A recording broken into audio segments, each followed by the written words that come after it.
We're going to transition into structures as it relates to structuring attorney fees, but I just have to ask Don a question because I know he struggles or fights with this a lot, as we all do, I think.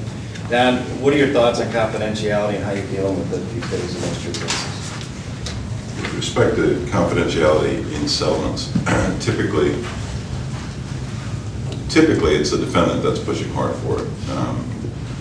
And there are a lot of reasons why a plaintiff may not want it. One may be the plaintiff may want to demonstrate his or her success for the non-economic motivations. That is, if the outcome of proving their claim was to show that they were victorious, they want to be able to say, I did this for the right reasons, especially when you talk about a wrongful death case where somebody get that feeling of, I need to do this for my lost loved one kind of thing. So typically confidentialities are being pushed by the defendants. We try to avoid them in every aspect of planning, but there are also the cases like in 9/11 where our clients are the ones that want the confidentiality, because not unlike these lenders, a lot of financial groups prey upon people that are known to be coming upon a lot of money in a wrongful death resolution. So it really does depend on the context. In the 9/11 context, I was the one fighting for confidentialities, even against the court that wanted to take credit for it. In the traditional context, even when law firms want to promote that they did well for a client and show the value of their resolution, we fight it pretty aggressively.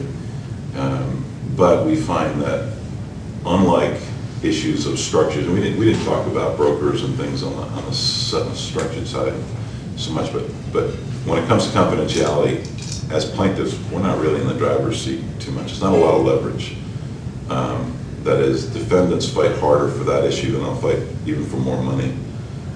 So I don't find that we're in a position of strength on preserving confidences of clients, or preventing defendants from insisting on confidence of clients on a settlement where our client would rather it not be. I know in Illinois we're able to take advantage of the Probate Act, probate judges, and some local orders where in a wrongful death case, they just simply won't allow it, absent some special showing that everything has to be publicly filed. So we often find some good refuge or defense in that position where we produce the order, we go to the judge, and the judge just simply won't allow confidentiality. And usually the defense attorney needs that to give it to the insurance company or their client, and once you give them something, it's really not the attorney, it's the other side. And BJ, I should ask you, because I mentioned that your company, Waterville Advisors, that you started over a decade ago, catered to clients. Can you just briefly tell us the advantages of bringing in a broker? Maybe the defense has a broker there, they're paying, I said, your structure, you need to use our broker. Why should we plaintiff lawyers have our own broker there? And can you give us why it's an issue or not?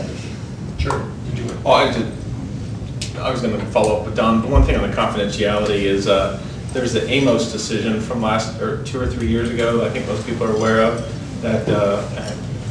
You need to have the peppercorn in there if you've got it. The defendant is pushing confidentiality and has some kind of penalty clause that you need to have a statement in there that says the consideration was kind of mutual confidentiality or something else, because the Supreme Court says if it's a penalty clause, it was bargained for and it's taxable. It's taxable. So I didn't mean to interrupt with more excerpts from my book of worthless knowledge. I got more too on lawyer indemnification agreements that we need to talk about, so we'll talk about that later. That's a real issue. On that point, though, there's got to be language that we all have come to the conclusion, because it's only a sentence, but now we're obsessing over the sentence. How do we make sure that if there's going to be confidentiality, on our side, we're not creating a tax liability for our client, on the defendant's side, it's actually going to hold, as opposed to being ruled, no consideration for this confidentiality, therefore it doesn't exist. I've got that sample language. We have an area on our website, and one of the reasons we're not, we give away too much information, I think. We need to learn to charge for it.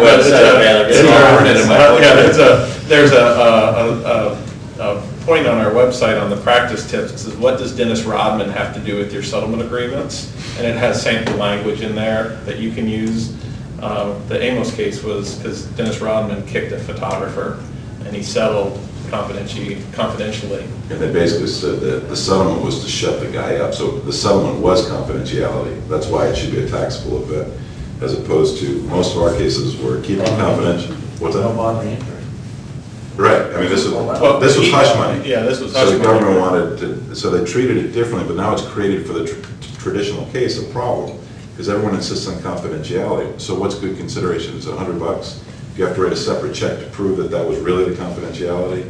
Is that enough to say we both agree that this is confidential? And then, so now people are attacking that language of mutual respect. You know, we both agreed to this as being, well, there's no consideration for that. So there must be some portion of this that should be taxable. So it's created sort of this ugliness, and when you're trying to get a case resolved, you know, that's not the part that you want to be fighting over, and it just seems to linger on forever. No, and I can tell you too, from the structure world, No, we've had cases blow up, 7-figure cases after the fact, because this was treated improperly, and all of a sudden you get to do the structure, they thought they were getting a tax-free, deal, and all of a sudden life companies say, wait a second here, this is not, and so it's, the language is very, very important. Let's, just by a show of hands, how many attorneys or no attorneys within their firm who've structured fees in the past? Anybody? Is there anybody here that wasn't aware that attorneys can structure their fees through the tax code? BJ, I think since the 1980s, attorneys have been structuring their fees. It's something that you've been involved in as long as you've been doing this sort of work. Brook, well, maybe I'll ask this question. We looked at an annuity, obviously it's taxable, and we say, geez, maybe we're better off taking this substantial fee up front now because we don't like annuities. Can you just talk us through a little bit about what your company is pioneering in terms of structuring attorney fees? Sure. It's an interesting topic, and we've probably, at our place, we probably did $60 million in attorney fees the last 4 or 5 years in traditional annuities. And especially over the last couple of years with the super low interest rates. All we ever heard was, I could do better, I don't want, 3% interest rate doesn't excite me, those kinds of things. And it started us about 3 years ago to create this new program for attorneys to kind of get past that. And I wish that if we had it 3 years ago, that 60 million that we did, could have multiplied that by 5 if we had this. And really what it is, we started, one of the presidents of one of the life companies kind of started us down this path. And because they were looking for somebody to kind of create a new product in our industry. And really, what it is, when you really take a look at the Child's case, the Child's case is the seminal case that allows attorneys to structure their fees from the mid-90s. Attorneys have been structuring their fees since 1980, but the Child's case was the first time that it was ever ruled on. The IRS didn't really care. They could care less what the actual vehicle was that the attorney used. It just happened to be in that case that it was an annuity, a structured settlement. All they cared about was the future payments and how taxable those were. So, when that was pointed out to us, we kind of went down the path of, all right, if that's the case, then theoretically, the assignment company in the process, which is the key to that makes structures, whether it's your client or the attorney, is kind of the key to the whole thing. Then theoretically, then any portfolio can be chosen, and that's kind of really the center of what our program is you can, the attorney now, let's just say you use $1 million fee. You talk about the benefits, and it's great to see all the hands up that people have done this.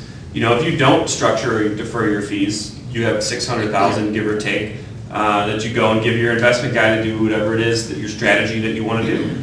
But when you structure your fees, you have that full $1 million working for you. So you're essentially leveraging that extra $400,000. Now, the difference now is, that when you don't structure your fees, you're going out and you're giving your investment guy, whatever kind of is as aggressive as you want to be or as conservative as you want to be. Now you can do that exact same thing that you're going to do anyways within this program. And it's the same thing. It's kind of like, why wouldn't you do it? So the way that it works is Currently, we work with the Goldman Sachs, Credit Suisse, Royal Bank of Canada are the money manager partners. And as you're about to settle a case, everything works exactly the same. With regular structures, the paperwork, all of those kinds of things. You're about to settle the case, and you meet with one of those money managers to figure out what it is that you want to do. We have guys that just do plain vanilla ladder bond portfolios. We have guys that are taking a really aggressive stance in the market and things like that. You can really do any of that, and it gets written into the settlement agreements and all of that. And so what happens is you end up with a portfolio that can, it could go up. The markets could be great. It could go up 30, 40% next year. It could go down 20, 30%, depending on what you choose to do. But the whole key now is choice. Is now the attorneys have choice of what they want to do, just away from the traditional annuities, which we still do. But now this is what has everybody kind of excited. There's a product I saw through, I think it's your Brook materials, where Credit Suisse would take, I love all the investment slango they use, what they call a bucket of instruments. And Widgets. Yeah, widgets. That's a widget. Yeah. Cap it at 10% on the top and 10% on the bottom, which gives you kind of the best of both worlds. And Yeah, it brings up, there's, a couple things. One is a lot of what our attorneys do now, and what Tim's talking about is a structured note, which is just, it's kind of a neat investment vehicle out there, but it's something that a lot of our attorneys now, they like it. Really all it is something like what Tim said, is maybe there's an upside that's capped up to 20, 30%, but your downside is capped also at maybe 10%. And these structured notes are created off of, they could be based off the S&P 500. The example would be, okay, the S&P 500 goes up 30% next year, and your structured note was capped at 20, you did 20. But if it goes down 20% next year, your downside may have been capped at 10.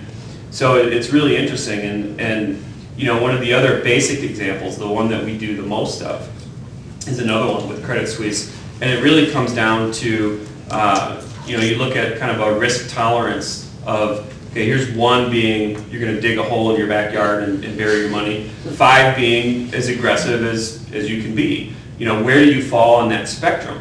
And they have a program where it's like, okay, I'm going to be 3.5, just a little more off the center, and it's an automatic portfolio calculation of 50 different investment vehicles that constantly move and keep you at that risk tolerance, whether it's over the course of 3 years, 10, or 20 years. It's constantly moving, keeping you at that kind of just right off the center. Matt, I know you service mostly trial lawyers, PI firms across the country. We lawyers are interested in structuring our own fees from time to time, but what about a law firm, small, medium, or large, that wants to structure fees to help fund their overhead? What I are see your a lot, thoughts on that? when we administer a lot of these settlement funds on mass torts, and I get my knowledge, and it comes from just seeing what other people are doing, but I see a trend out there of people funding anything from retirement programs to one of those, where the retirement programs where they're the matching programs that they Like SEPs. Yes, Yeah. people are. Cash balance plan.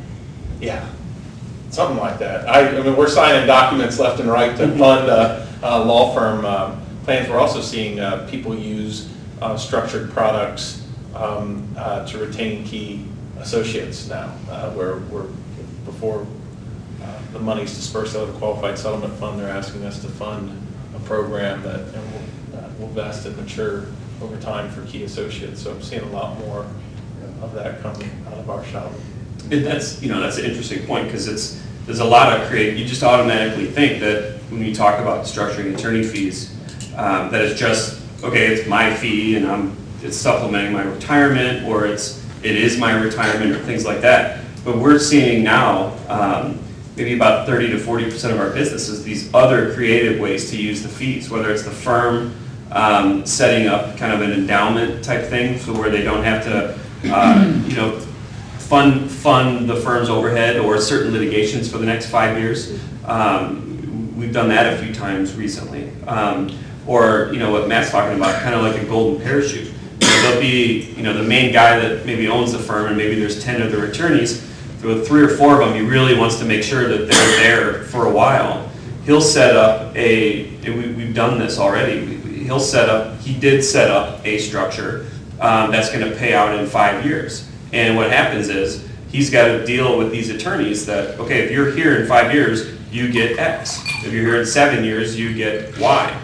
And if they're not, it's coming to him anyway. So he's going to get the money one way or another. So he'll have it. It's either for himself, or if those attorneys are still there, he's got the money to pay for them. So there's so many creative ways to use these now. Tim and I just chain the associates to their desks. For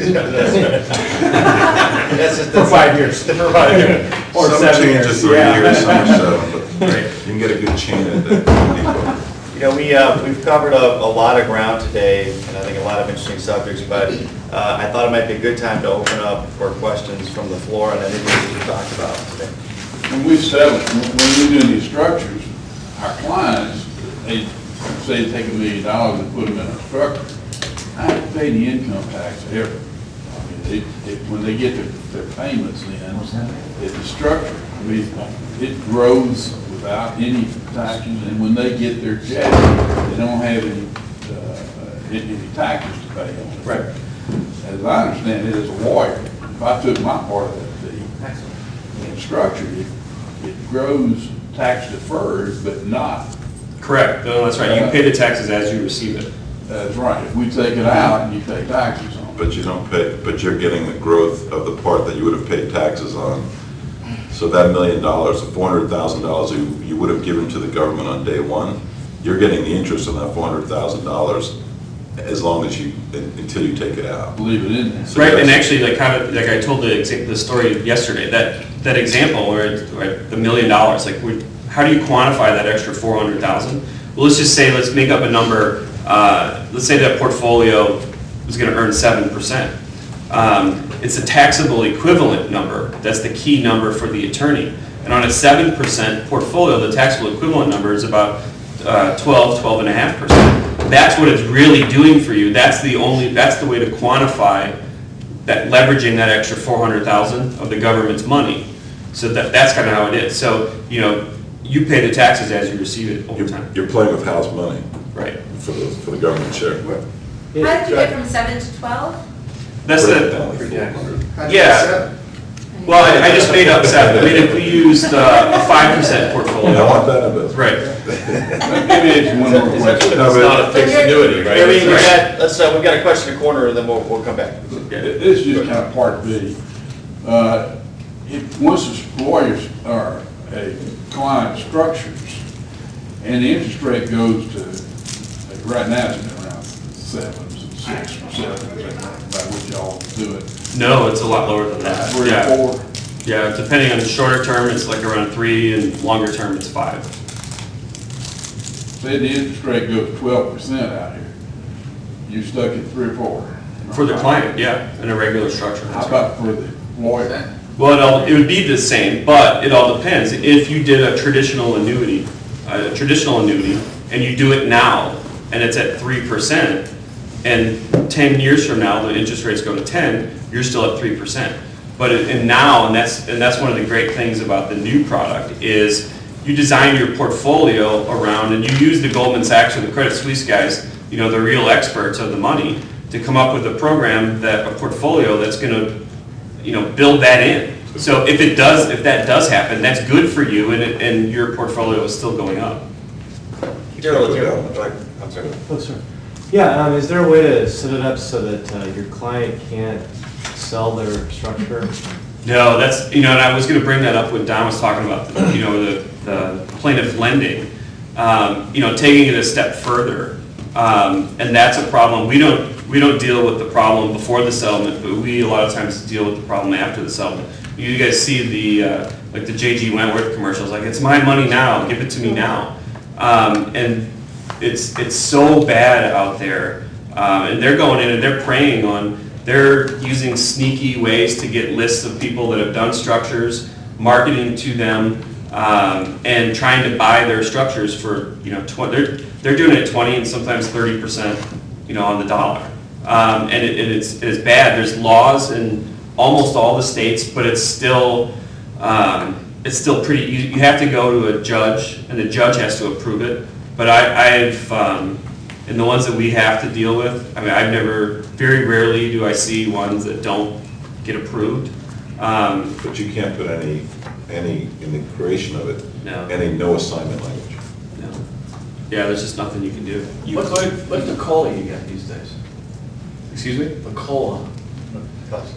For clients, yeah. And for you, same percentage. Is it 3%, 4%? You've got an You can inflation use rate of anything, yeah. You got an inflation rate of 4.7%. Insurance companies want to give you a 3% COLA. I think it's criminal if you don't get at least 4. Well, you could put in whatever you want. And that's one of the keys that we didn't touch on of why you need your own expert and not relying on the defense. The defense brokers do not have a fiduciary duty to your clients. They just want to help get their clients get the structures. So you can, I mean, we have the option, but we go in and look at our computers and put it in. You could put in 3, 4, 5, you know, whatever number it is. It changes obviously it changes the numbers, and if you put in a 4.7 COLA, it's going to lower the numbers a lot, but over time, you know, they get that much more money. Do you have, how many insurance companies do these annuities, attorney annuities, where you can base on the life of your wife? Just about all of You them. die, and your wife continues to get the income until she dies. Yeah, just about all of them, Guaranteed. you can do that. Question? How about in a group settlement, and say you sell 10 cases, 2 of your clients want a structure, and maybe the attorney wants to structure 5 of those cases. Do you need individual 4, 6, 8B on each of those? No, that's the perfect example of, yeah, that's what's great about them, you just need one. And they all go in there, and, you know, the people that want their cash now, the money goes into the 468B, and the next day, when you work with Matt, next day the money can go out to your clients. Right. That's how it works. You know, if it's set up properly, there's no delay for the attorneys to get their fees or the people that want the cash. But then you have time to work with all those other people that are interested. Though, as a practitioner, Charles, the thing you gotta watch out for is if you've got those 10 clients and they each have 6 claims, every group that you sell, your question presumes it's a single settlement for 10 people. Yes. That can happen, but if you've got an asbestos client with 40 settlements and they come over 5 years, you can't do a single QSF for that. Well, we have, yeah, Matt and I have one. We did a revolving door concept where we're matching with asbestos settlements, clients A through F come in, partial funding, and then another funding for clients D through, Z come in, and It's a red flag that you gotta watch out for. Yeah, it's really, like, really quickly, the way that we have that set up is kind of, let's just say that there's 20 clients at this one firm, and those 20 clients in asbestos may have 30 different defendants that are paying the money. We'll go through and we work with this firm, and we talk, there's a system set up where we talk with all of those clients. And maybe of the 30 clients, 5 of them are maybe interested in structuring. So what happens is those 5 get flagged, and that's what we call it in the 468B. So if anytime any money comes in for those 5 clients, it stays there. It stays in the 468B, and all the rest of the money just flows right out, and it's business as usual. And then maybe, so it kind of sets up. And what happens is let's say some of those 5, each one of them is going to get $1 million over time, approximately. Well, maybe one of them just wants to structure 100,000, and they may want the first 100,000 that comes in, put that in the structure, or give me the first 900,000 in cash, and then save the last 100,000. So there's a lot of really kind of interesting and creative ways to make that work. What's the current rate on $1 million? What are they paying? Oh, So 20 is guaranteed. It all depends on. It's gotta be a range, what's the range then? It depends on if it's a minor, if it's a disabled person that could get a rated age, that could make the numbers a lot better. The highest rates that we're seeing now, are right around 5, with regular structures, and that's the highest that they get. Is that on the guaranteed portion or on the life expectancy? It's the internal rate of return on the whole part. So what's it on the guarantee portion? It would be a lot lower than that. Like, Just You get a something, real disabled client, somebody's gonna, injury actually shorted their life, you could get a raise. yeah, I mean, just like a 20-year period certain, you know, it's probably in the mid-3s right now. Just, I mean, numbers are low, but it's not that structures are bad. You know, you have to compare apples to apples. I mean, if you go out and buy something comparable to a structure, you're gonna get right around the same number. And also, I think we have to keep in mind with a traditional bank investment, there's going to be a fee and a taxability on interest, so I think the tax issue is a huge one. Other questions for the panel? Can I just say one thing? Yeah, please do that. If you consult with your clients about structures, and I recommend that you do it for almost every case now, not just for the minors, if they decide not to do it after you do it, as practitioners, as lawyers, get an acknowledgement form back from them that you've gone over this, because these folks will come back to haunt you if they find out later that they could have done it, and they don't remember having that conversation with you. Any one of these guys can give you a standard form. All they do is sign and check off that they've been advised of it and they chose not to do it. Stick that in your file forever. You know, It's there's very several important. cases where lawyers have been sued for Gorilla. For malpractice. Oh, yeah. I'm a malpractice broker, you want to do that. It's that easy. Trust me, it makes my life easier. So it takes 2 seconds, but take the time, because now it's not just the minor, and get your file papered with it. Agreed.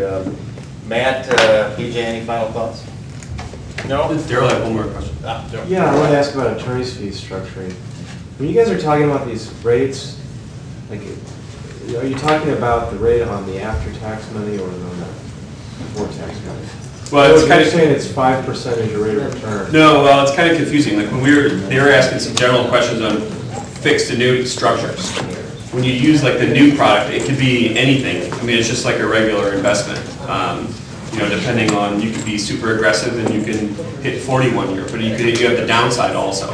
So it's variable. It can be all over the place. But in the fixed annuity, regular structure, you know exactly what your number is. Isn't there language in those policies that reminded me that the insurance company doesn't have the money? They don't have to pay the increased return? That's why you do a Moody's check. Policies, what? That's why you make sure you check Moody's first. I mean, that's another issue. You Isn't gotta make it sure in you're these going with the almost product. all of these policies?